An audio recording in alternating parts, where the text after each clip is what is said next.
Good morning, dear hearts. We're on lesson 76. Please subscribe. The orchid Isabella is beautiful. So today's lesson, I am under no laws but God's. It can seem to be a daunting lesson until we really get into it. But remember, there's no will but God's, and there's no laws but God's. Whatever is in this world that we think we must obey, laws of nutrition, medicine, safety, relationships, economics, all of those laws come from the ego. And they're not truly laws, but they are agreements that have been given to us and that we have agreed to. Conditions, if you will. But God and God's laws are unwavering. They are constant, they're changeless, they're consistent. Unlike the laws of the ego, they are not fickle, they don't change, and are applied for some in one way and in others another way. That is true of this world, but that is not true of God's laws. We have observed before how many senseless things have seemed to you to be salvation, to be where our freedom is, our happiness.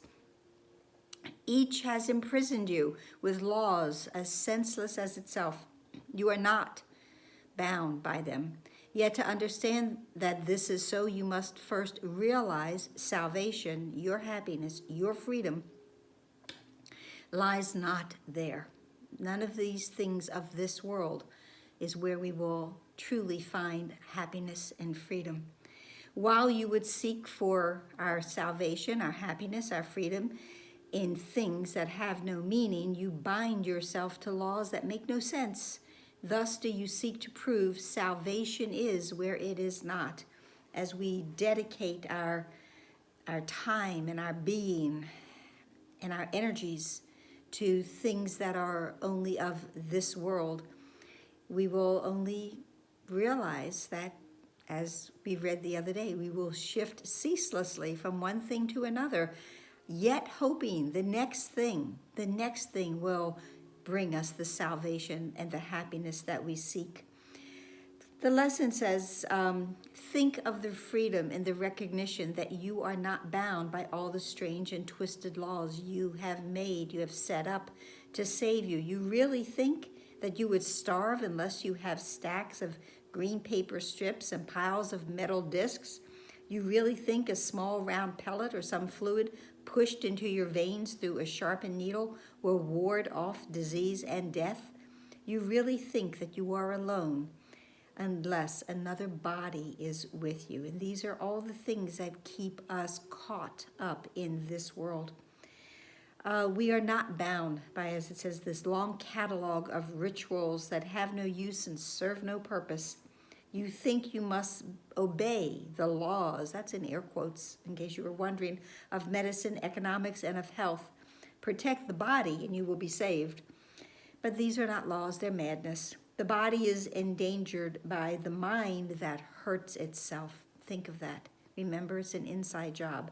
The mind, the thought, hurts itself.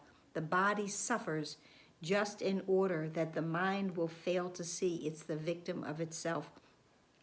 Would you prefer to be right or happy? Well, the ego mind only wants to be right. And so it will make sure that its laws, its thoughts will be presented in a way that they get our attention through the body. But as we have already spoken of, and as we will many, many more times to come, we're not bodies. We are not bodies. There are no laws except the laws of God. This needs repeating over and over until you realize it applies to everything that you have made in opposition to God's will. God's will is the only will.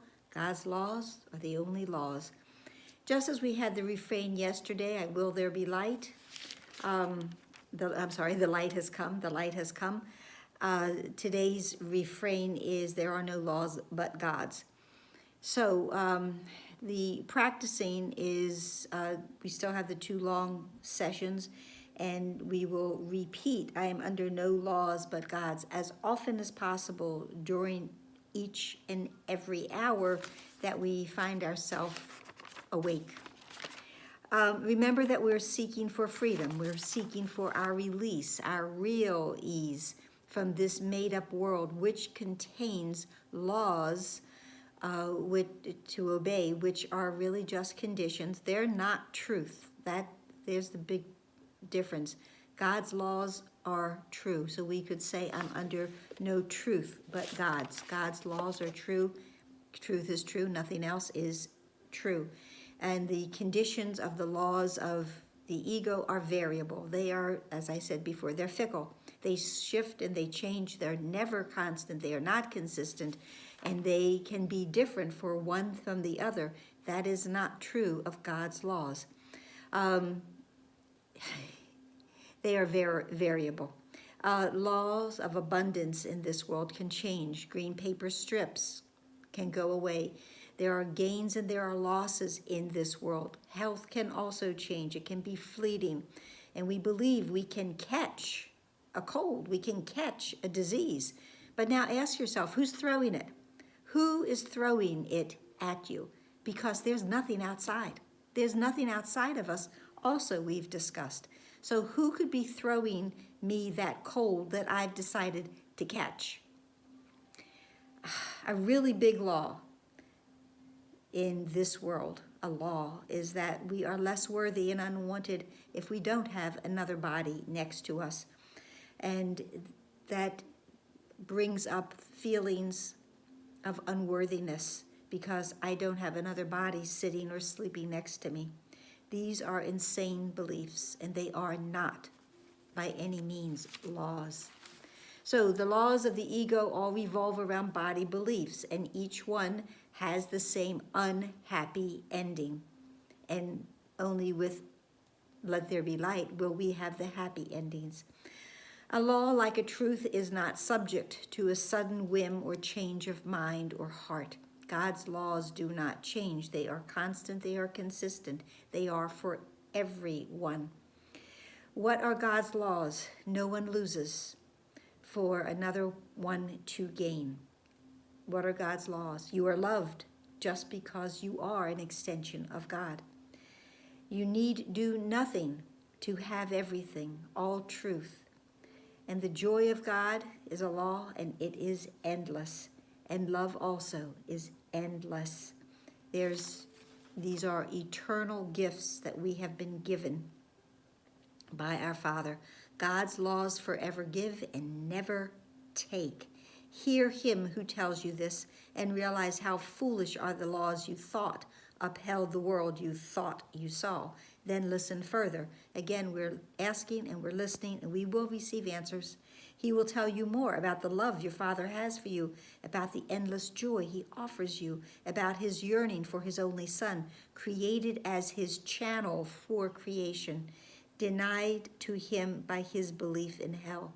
It's only our belief that keeps us from knowing the truth about who we are and the truth about our Father. For the practicing the longer sessions, the 15-minute ones, instead of really, looking around, we really want to consider all of the different laws that we have believed in and that we think are necessary for us to find salvation and to be happy.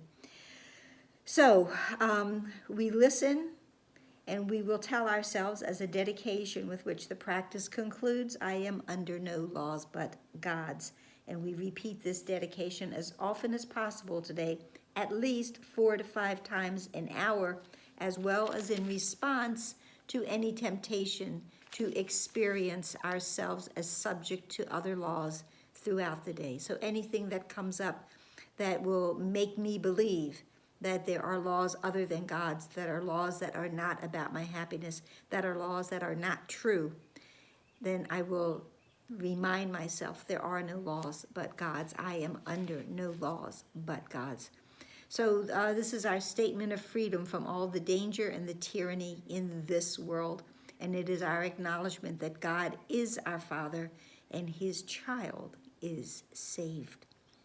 So that's it for today, and I hope that helped.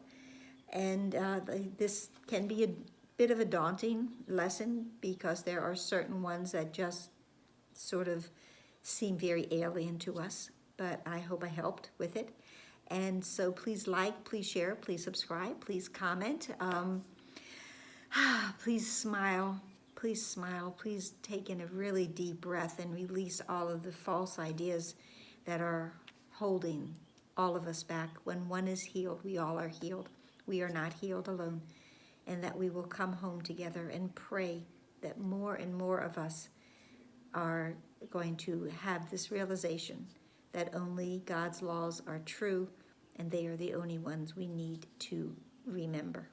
Namaste.